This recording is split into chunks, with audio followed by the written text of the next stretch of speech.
Hello friends, Unacademy के recorded session के इस सत्र में आप सभी का स्वागत है। और आज हम एक बहुत ही महत्वपूर्ण विषय को डिस्कस करने जा रहे हैं, सीटेट एग्जाम के बारे में। सीटेट परीक्षा क्या है, इसका पैटर्न क्या होता है, इसका एग्जामिनेशन कैसे होता है, इसका सिलेबस क्या है।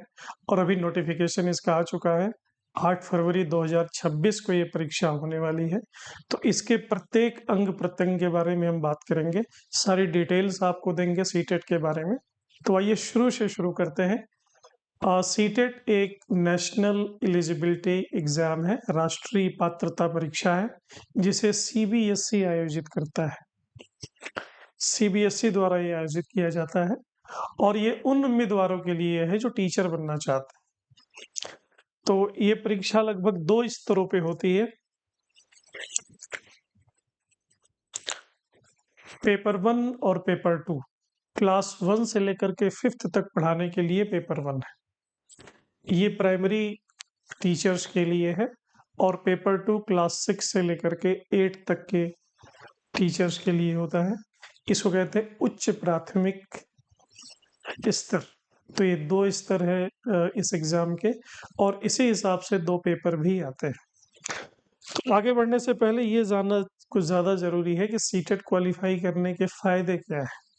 तो जैसे यूजीसी नेट क्वालिफाई करके आप पूरे भारत में कहीं भी प्रवक्ता बन सकते हो राष्ट्रीय स्तर के, या लेक्चरार बन सकते हो, ऐसे ही सीटेट क्वालिफाई करने के बाद पूरे देश भर में मान्यता प्राप्त आप स्कूल शिक्षक बन सकते हो। सीटेट का मतलब होता है सेंट्रल टीचर्स एलिजिबिलिटी टेस्ट। राज्यों के टेट अलग होते हैं, जैसे यूजीसी नेट में राज्यों के स्टेट एलिजिबिलिटी टेस्ट होते हैं, और एक सेंटर का एनईटी होता है, NET, UGC NET, national eligibility test. ठीक उसी तरह से सीटेट होता है केंद्र का, और राज्यों के अलग अलग, कुछ राज्यों के हैं, कुछ राज्यों के नहीं भी हैं। जैसे उत्तर प्रदेश और बिहार, दोनों राज्यों में सीटेट को उतनी ही मान्यता है, केंद्रीय टीचर एलिजिबिलिटी टेस्ट को उतनी ही मान्यता है जितनी स्टेट के एलिजिबिलिटी टेस्ट को है।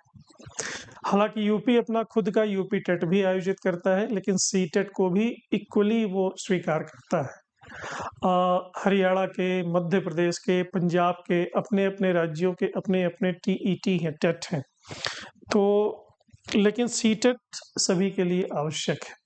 सीटेट एक ऐसी पात्रता परीक्षा है जो स्टेट के निकालने के बाद भी आपको राष्ट्रीय मान्यता तभी उपलब्ध होगी जब आप सीटेट क्वालिफाई करते हैं।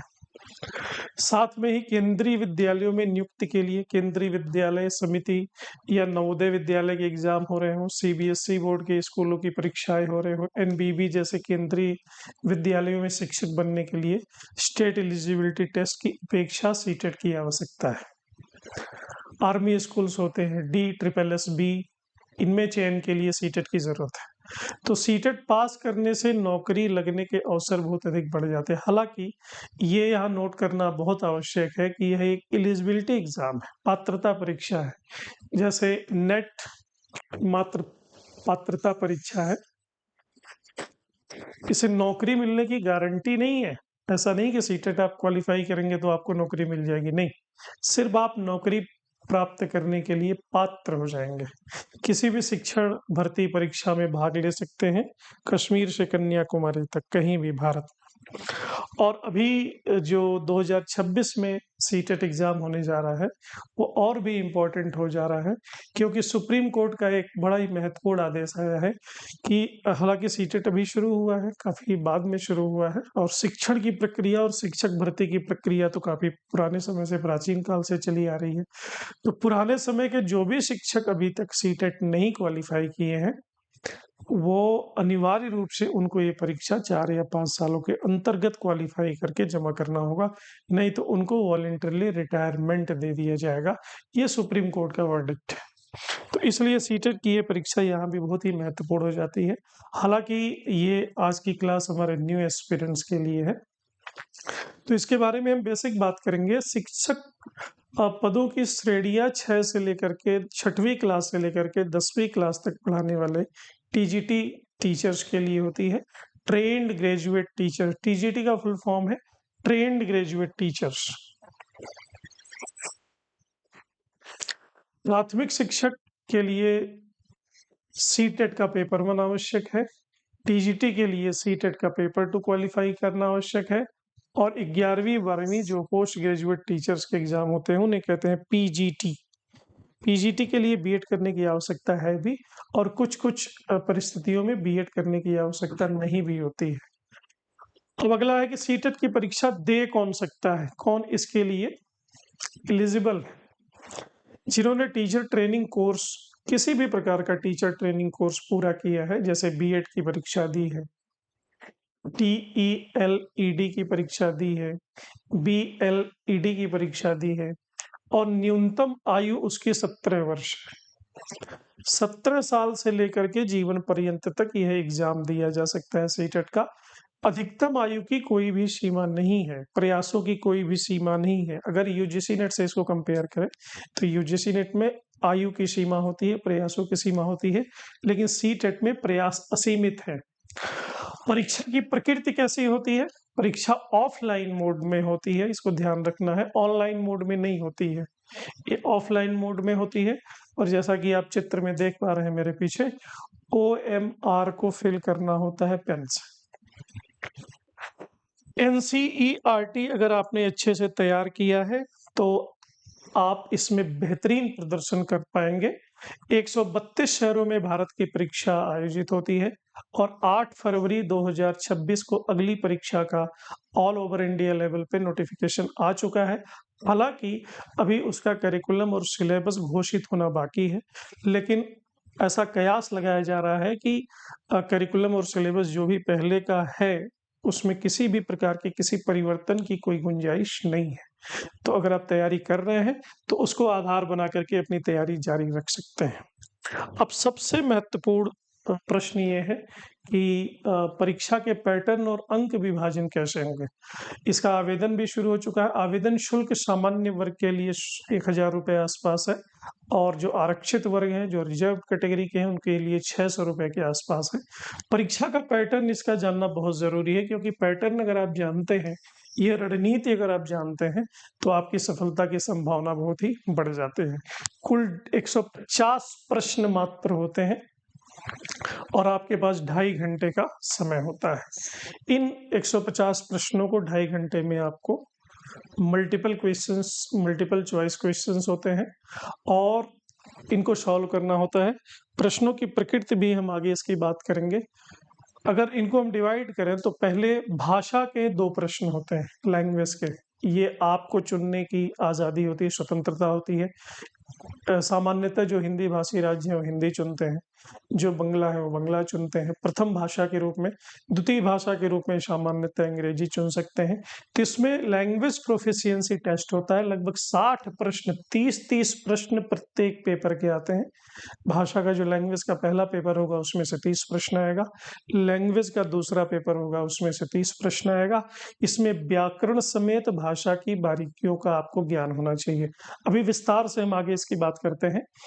एक बहुत ही इंपॉर्टेंट एस्पेक्ट इसमें होता है बाल विकास और शिक्षा शास्त्र। बाल विकास और शिक्षा शास्त्र का मतलब, चूंकि शिक्षक छात्रों को ही पढ़ा रहे हैं, तो शिक्षकों को ये पता होना चाहिए कि छात्रों के विकास के लिए जो बेसिक इंग्रेडिएंट है वो क्या क्या है।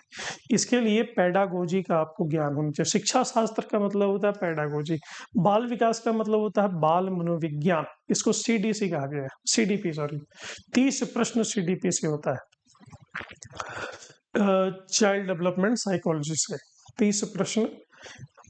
इसके बाद विषय का नंबर आता है। आपका जो भी विषय हो, जैसे मैं अगर इतिहास के बारे में बात करूं, अगर आपने इतिहास को ऑप्ट किया है विषय के रूप में, तो 60 प्रश्न आपके विषय से आएगा। हालांकि इतिहास जैसा विषय इसमें नहीं होता है, इसमें सोशल साइंसेज होते हैं, सामाजिक विज्ञान होता है। सामाजिक विज्ञान में इतिहास, भूगोल, राजनीति शास्त्र, नागरिक शास्त्र, ये सब सामाजिक विज्ञान के ही अंग हैं। तो इस इतिहास स्पेसिफिक नहीं आएगा। हालांकि इतिहास के प्रश्नों का अनुपात ज्यादा होता है, लेकिन साथ साथ ये 3-4 इतिहास के जो सोशल साइंसेस के, सामान्य विज्ञान के अनुषांगिक क्षेत्र हैं वो भी आएंगे। जब हम 90 नंबर अगर आप पाते हैं, यानी 60% अंक अगर आपने प्राप्त कर लिया इस परीक्षा में, तो आप उत्तीर्ण हैं। SC, ST, OBC और दिव्यांग जनों को आरक्षण भी मिलता है, उनको 82 अंक लाना है उत्तीर्ण करने के लिए। इसमें किसी भी प्रकार का कट ऑफ नहीं जाता, कोई मेरिट नहीं होता और एससी, एसटी, ओबीसी और दिव्यांग जन का ही कोटा होता है। कोई ईडब्ल्यूएस जैसा कोटा इसमें नहीं होता, महिलाओं का कोटा नहीं होता है और दिव्यांग उम्मीदवार जैसे सामान्यतः स्क्राइब जो लेखक लेकर के जाते हैं एग्जाम में, जो विजुअली चैलेंज्ड हैं, वो एग्जाम में लेखक लेकर के जा सकते हैं। ये सारी सुविधाएं आपको दी हुई हैं। यहाँ ये ध्यान रखने की आवश्यकता है कि इसमें ऑल इंडिया रैंक इत्यादि की कोई गुंजाइश नहीं है, क्योंकि यह मात्र आपको क्वालिफाइंग मार्क्स लेना है। इसमें आपने अगर क्वालिफाइंग मार्क्स ले लिया, जो कि मैंने बता दिया कि आपने 90 नंबर इसमें ले लिया, उससे ज्यादा ले लिया, तो आप इस परीक्षा में उत्तीर्ण हैं। तो सी टेट प्रमाण पत्र आपको मिल जाएगा, जिसकी लाइफ टाइम वैलिडिटी है। हालांकि लाइफ टाइम वैलिडिटी पहले नहीं थी, 2021 के पहले ये 7 साल के लिए वैलिड हुआ करता था। 2021 के बाद इसकी वैलिडिटी लाइफ टाइम हो गई है। तो ये चीज आपको ध्यान रखना है। आपको सिर्फ उत्तीर्णांक प्राप्त करना है, पासिंग मार्क्स प्राप्त करना है, फिर वो आपको सर्ट। जैसे यूजीसी नेट की परीक्षा में क्या होता है कि ऑल इंडिया रैंक भी हमारे होते हैं और परसेंटाइल होता है और बहुत सारी कट ऑफ जाता है, मेरिट जाता है। ऐसी यहाँ पे कोई संभावना नहीं है, क्योंकि इसमें सिर्फ आपको उत्तीर्ण करना है। शुल्क विवरण मैंने आपको हालांकि पहले भी दे दिया। सामान्य वर्ग का 1000 रुपये, आरक्षित वर्ग का 500 से 600 रुपये, घटता बढ़ता रहता है, ये वेरी करता है, आप चेक कर लीजिएगा, लगभग इतना ही होगा। और सामान्य वर्ग को 90 अंक यानी 60% उत्तीर्णांक चाहिए पास करने के लिए। एससी, एसटी और दिव्यांगजनों को 82 अंक 55% होना चाहिए। ईडब्ल्यूआई महिला कोटा नहीं होता है और आजीवन लाइफ टाइम इसकी वैलिडिटी होती है, जैसा कि मैंने पहले भी आपको बताया। तैयारी की रणनीति क्या हो? अभी तक हमने परीक्षाओं के सारे फॉर्मेट को देख लिया, प्रश्न क्या क्या आएंगे, प्रश्न पत्र क्या क्या आएंगे, इसको देख लिया। उत्तीर्ण करने के लिए कितने मार्क्स की आवश्यकता है, ये भी हमने जान लिया। अब तैयारी हम कैसे करें? मूलभूत प्रश्न तो ये है, तैयारी हम कैसे करें? एनसीईआरटी इसकी आधारभूत स्रोत पुस्तिका है।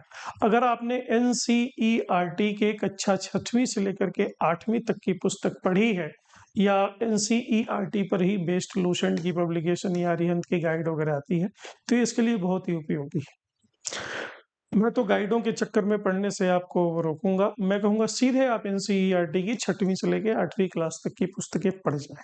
टीचिंग मेथोडोलॉजी इसकी आत्मा है। क्यों? क्योंकि आपको शिक्षक ही बनना है और शिक्षक बनने के लिए शिक्षण की बारीकियों को, पेडागोजी को, एंड्रागोजी नहीं, पेडागोजी का आपको ज्ञान होना चाहिए। एंड्रागोजी होता है हायर एजुकेशन में शिक्षण की कला, स्कूल एजुकेशन में शिक्षण की कला को पेडागोजी कहते हैं।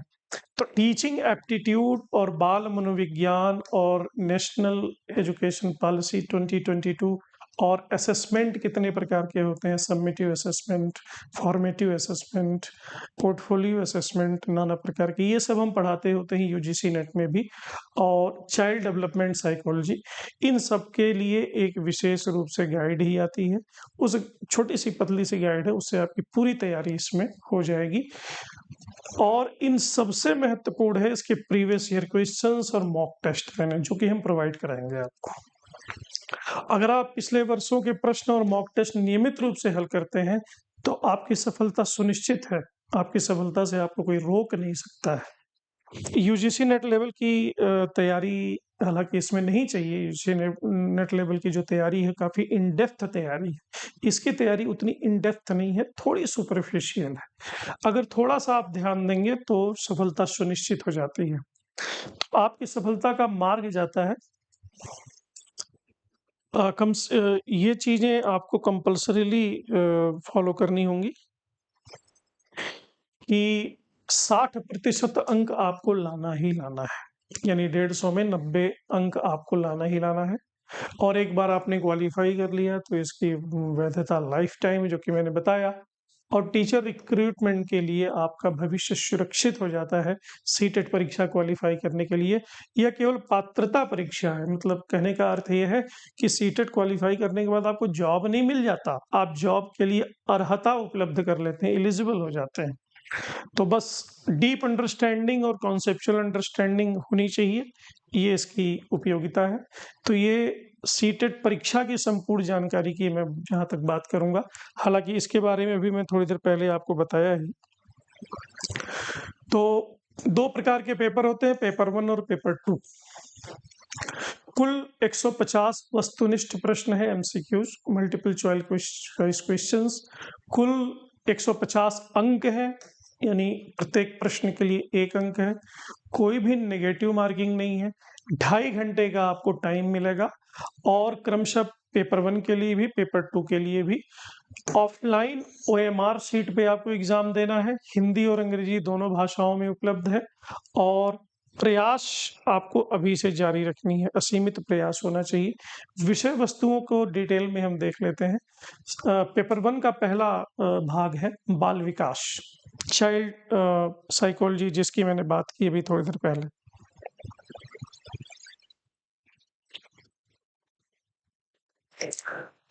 चाइल्ड डेवलपमेंट एंड पेडागोजी, 6वीं से लेकर के 11वीं वर्ष पेपर 1 के लिए और 11 से 14 वर्ष पेपर 2 के लिए बच्चों की मनोवैज्ञानिक और शिक्षण प्रक्रियाओं पर ही आधारित होता है।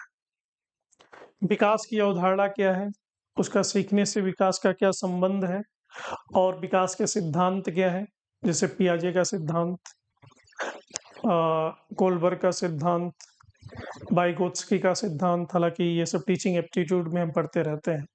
बाल केंद्रित शिक्षा और प्रगतिशील शिक्षा का सिद्धांत क्या है, इन सब सिद्धांतों को विस्तार से डिटेल में हमको पढ़ना होगा। बुद्ध की संकल्पना, मल्टीपल इंटेलिजेंस, जो कि गार्डनर का सिद्धांत है, उन्होंने 8 प्रकार के मल्टीपल इंटेलिजेंस की बात की है। इंक्लूसिव एजुकेशन, समावेशी शिक्षा, यानी ऐसी शिक्षा दी जाए कि अंतिम पायदान पे खड़ा हुआ विद्यार्थी भी उसको ग्रहण कर सके। विशेष आवश्यकता वाले बच्चों की पहचान करना, सतत और समग्र मूल्यांकन की बात करना, शिक्षण अधिगम की गलतियां क्या हैं, इनमें रिमेडियल टीचिंग कैसे किया जाए, सुधार कैसे किया जाए, प्रेरणा, लर्निंग की प्रक्रिया, टीचिंग एप्टीट्यूड की रणनीतियां, ये सब इसके अंग हैं। दूसरा भाषा विज्ञान आएगा। भाषा के 2 पेपर होते हैं लैंग्वेज के, तो बच्चे की मातृभाषा या जो उसकी माध्यम की भाषा होती है उस पर आधारित होता है। तो इसकी जो केंद्रीय विषय वस्तु है इसका, वो है रीडिंग कॉम्प्रिहेंशन। गद्यांश और काव्यांश आपको दे दिया जाएगा, उस पर आधारित प्रश्न होंगे और उनको सॉल्व करना है। भाषा अधिगम की प्रक्रिया, व्याकरण और भाषा के कार्यात्मक प्रयोग, शिक्षण की विधियां, कैसे कम्युनिकेट करना है, बोलना, सुनना, पढ़ना, लिखना, इस पे आधारित जो भी सिद्धांत है हमने पढ़ाए हुए हैं। भाषा संबंधी कठिनाइयां, उनका समाधान, भाषा शिक्षण में मूल्यांकन की भूमिका, ये पहले प्रश्न पत्र में रहेगा लैंग्वेज के। लैंग्वेज के दूसरे प्रश्न पत्र में इसमें भी गद्य और काव्यांश होगा। भाषा अधिगम शिक्षण की रणनीतियां, व्याकरण, शब्दावली, वाक्य रचना और भाषा शिक्षण की समस्याएं और समाधान। हालांकि ये दोनों एक ही जैसा साउंड कर रहा है, लेकिन चूंकि भाषा अलग अलग होगी तो अलग अलग भाषा की परिप्रेक्ष्य में इसको पूछा जाएगा। अब विषय, थोड़े बहुत मैथमेटिक्स के भी प्रश्न होंगे, 30 प्रश्न लगभग होंगे। बहुत ही साधारण गणित के प्रश्न होते हैं, कक्षा पहली से लेकर के 5वीं तक अगर आपने सॉल्व किया है, संख्याएं, जोड़, घटाना, गुणा, भाग, स्थान, मार, आकार, ज्यामिति की मूल बातें, पैटर्न, समय, पैसा, मापन, समस्या समाधान, गणितीय तर्क, शिक्षण विधियां, बच्चों की त्रुटियां, लर्निंग एप्टीट्यूड, ये सब कुछ इसका भाग होता है। और पेपर 2 में भी गणित के संख्या पद्धति, number system, algebra, geometry, mensuration के क्वेश्चन थोड़े बहुत होते हैं। बहुत ही बेसिक लेवल के क्वेश्चन होते हैं, स्कूल लेवल के। डेटा हैंडलिंग करना है और गणित शिक्षण के शिक्षण शास्त्री अवधारणाओं के बारे में प्रश्न होंगे। इसमें इन्वायरमेंट भी है, 30 प्रश्न पर्यावरण से संबंधित रहेंगे। केवल पेपर 1 में होगा, पेपर 2 में नहीं होगा। तो परिवार और मित्र संबंध, कार्य, खेल, पौधे, पशु, जो भी पर्यावरणीय समस्याएं हैं उनके आधारभूत प्रश्न होंगे। जल स्रोतों का उपयोग कैसे करना है, आवास निर्माण, सामग्री सुरक्षा, यात्रा, परिवहन के साधन, कार्य उपकरण, पर्यावरण जागरूकता और कैसे हम शिक्षण विधियां करेंगे। इसी तरह से पेपर 2 में भी गणित और विज्ञान के प्रश्न होंगे। और सामाजिक विज्ञान की अगर हम विशेष रूप से बात करें, जो कि हमारा विषय वस्तु है, सामाजिक अध्ययन के 60 प्रश्न होंगे। ये वैकल्पिक होता है, जिसका जिसका जो जो विषय होगा वो अपना मुख्य विषय इसमें डाल देगा। इतिहास, भूगोल, नागरिक शास्त्र, अर्थशास्त्र, कोई भी विषय शामिल है। अगर हम सिर्फ इतिहास की बात करें, चूंकि मैं सिर्फ इतिहास की ही अगर मैं बात करूं, तो इतिहास में बड़े ही आधारभूत प्रश्न आते हैं। इतिहास की मूल अवधारणाएं, कब, कहाँ, कैसे, हंटर एंड गैदरर कल्चर, कृषक, पशुपालक, सिंधु घाटी की सभ्यता, मौर्य साम्राज्य, गुप्त काल, मध्यकालीन भारत, सल्तनत काल से प्रश्न होंगे, मुगल काल से प्रश्न होंगे, मुगल काल की संस्कृति, विज्ञान और स्थापत्य कला से, फिर अंग्रेजों का आगमन, ब्रिटिश सत्ता की स्थापना, 1857 का विद्रोह, सामाजिक और धार्मिक सुधार आंदोलन, राष्ट्रीय आंदोलन और स्वतंत्रता, स्वतंत्रता के बाद भारत। तो सिर्फ इतिहास के ही प्रश्न नहीं होंगे, बल्कि भूगोल, पृथ्वी, पर्यावरण वगैरह, जलवायु, जनसंख्या, नागरिक शास्त्र, लोकतंत्र, संसद, सरकार, स्थानीय स्वशासन, न्यायपालिका, नागरिक अधिकार, समानता, समाज में विविधता, थोड़े बहुत अर्थशास्त्र और शिक्षण शास्त्र के प्रश्न। इन प्रश्नों को आपको तैयार करना है आधारभूत NCERT के बुक्स, पहली से लेकर के 8वीं तक के बच्चों को पढ़ाने के लिए। पात्रता का मापदंड क्या है? पेपर 1 के लिए 12वीं में 50% अंक आपके हों और कम से कम B.Ed आपने किया हो या समकक्ष डिग्री आपने की हो और न्यूनतम आयु आपकी 17 वर्ष। पेपर 2 के लिए स्नातक के लिए ग्रेजुएशन किया गया हो और B.Ed या समकक्ष डिग्री हो और 4 वर्ष का B.Ed भी किया गया हो। ये आधारभूत पात्रताएं। तो बाल विकास और शिक्षा शास्त्र,